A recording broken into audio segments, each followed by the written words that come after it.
Are you ready to light up your next adventure without lightening up your bank account? Today we're going to be showing you how to install a 32-inch light bar directly onto your modular front bumper, and we're going to be showing you how to have a cleaner install by installing it to your already pre-wired auxiliary switches that are available on your Ford Bronco. But today, we're not just talking about any light bar. We're talking about Auxbeam's 32-inch light bar with a bright white off-road light and a white and amber DRL. Now, what's cool about this light bar is you can run it in a bunch of different modes, so you can run your light with the DRLs, either white or amber. Since the light bar that we're going to be installing is considered a universal light bar, it does come with a variety of different mounts, such as side mounts, and then what are called bottom mounts. Now, we're going to be installing using these today. However, we're going to be installing them slightly different. Usually, you would install them like this. But since we're installing it on the Ford Bronco, there's not enough space right here, so we're actually going to reverse it and install it using the Bronco bolt just like that. And then the light bar is going to stick off of this bracket right here. So we're going to be using a TP40 bit to go ahead and remove this Bronco bolt using our Berserker electric cordless ratchet. Now, Berserker is our sponsor for our channel. They've been sending us a few tools to try out. So this is a tool right here that I'm excited to try out. It's gonna save me some time. So we have our bracket right here. It does come with a nice little rubber piece to go ahead and protect your actual bumper. So I'm gonna go ahead and line it up. I'm just going to hand tighten it before going ahead and using a power tool.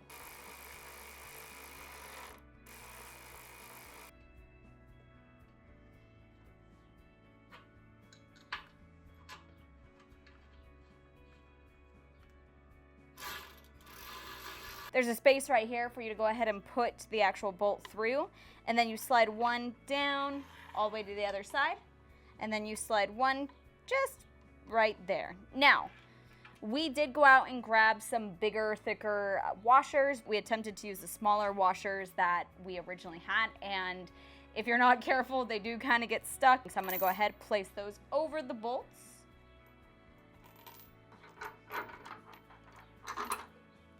So I'm gonna go ahead and put these right there on the back.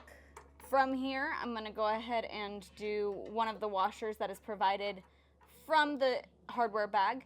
Then I'm gonna do a split lock washer. Now I'm gonna go ahead and just hand tighten the nut on here, and then I will come back and tighten it fully once I've done the other side.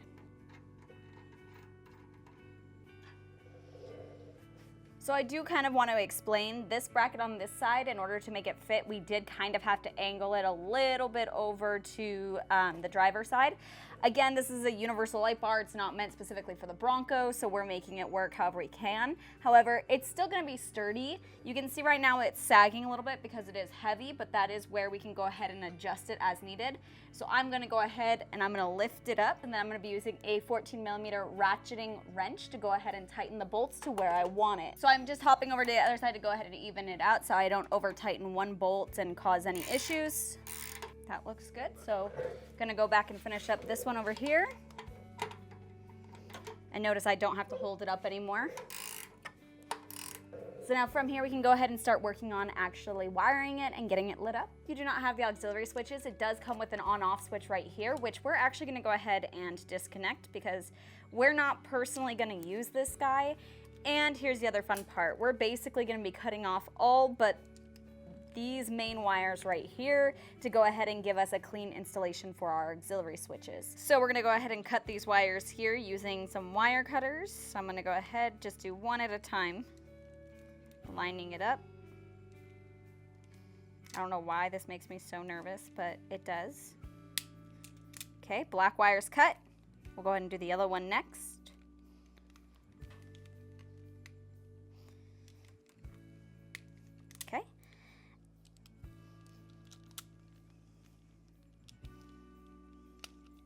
Okay. So this whole piece we're not going to use, so now we can move on. So what I just did is I wrapped some wire around this cord right here just to be able to give it some rigidity. That way I'm able to drop it exactly where I want it down the engine bay, so that way it'll drop underneath to plug into the light bar. There it is right down here. So what I need to do now is take this cord right here. I'm gonna feed it in right underneath the driver's side headlight. and I'm gonna get them to meet. So from here, I do have the connector that's gonna go ahead and activate that amber DRL with the yellow wire. So I'm gonna go ahead and connect that to the piece I have right here. Just wanna make sure it's in firmly, which it looks like it is, and connect that right over to this side.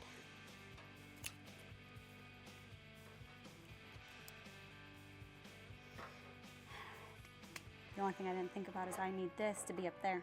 So what I should have done was I should have connected the connector before I dropped it down in the engine bay. That way it was all already down here and I would keep the yellow wire up top, but I didn't. So now that I'm already down here, I'm gonna use the wire that I used earlier to go ahead and push it back up to the engine bay. What I'm gonna be doing right now is I'm actually gonna go ahead and just zip tie this wire up here to just keep it tight for cable management.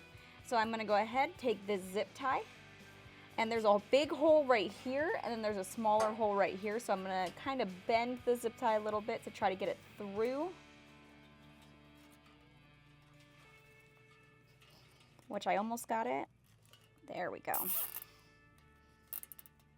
And now we have it tight, so we're not gonna be concerned about it falling or getting stuck on anything, and it's pretty secure.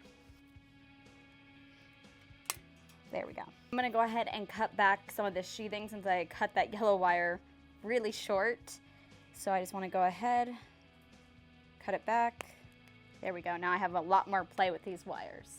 The black that we're gonna ground here is gonna go to the ground right here. So we're gonna use this connector to go on here, and that'll connect to the ground. Now, I didn't have any black versions of this, only red. Color doesn't really matter, but just so somebody doesn't undo it in the future and freak out, we're gonna throw some heat shrink over it, over the wire, so it will be all black, and that will go to the ground down here. Okay, so I'm gonna loosen this for our ground.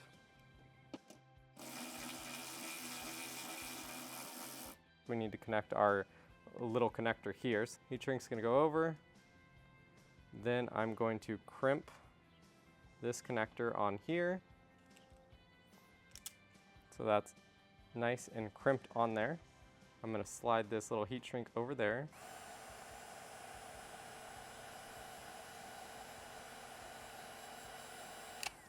There we go, nice and protected.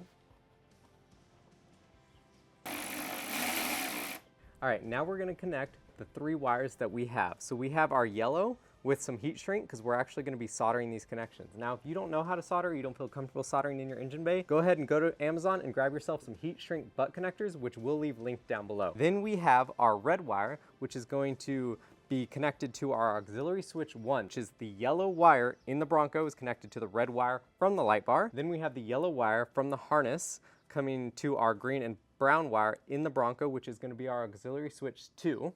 And then finally, what we have is the yellow wire that's coming down from the bottom of the Bronco was not long enough to reach over here to the factory auxiliary switches, so I actually extended it with an orange wire. So just know that if I say orange, I'm referring to the yellow wire that's connected down below to the adapter itself. It's not part of the main harness. So this now yellow/orange wire is going to be connected to our violet and green wire, which is going to be aux 3. Mind you, it does not have to be this complicated. You could just have it on auxiliary switch 1 or 2 if you just wanted the light bar, or you could throw a second auxiliary switch in there just for the white DRL. But because we want the functionality of the off-road light, the white DRL and the amber DRL all on their own separate switches, that's why it's taking up so many. So that's how we're doing it. It's not necessarily the only way to wire this up. Just wanted to clarify that. All right, now we're gonna start soldering these connections, and then we'll show you how the light bar works.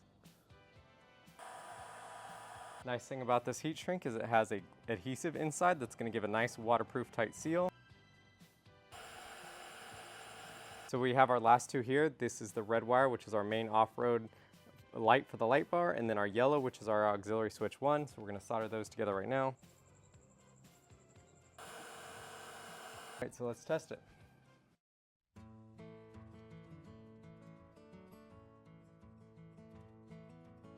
The Auxbeam 32-inch LED light bar was fairly easy to install, and it looks really nice.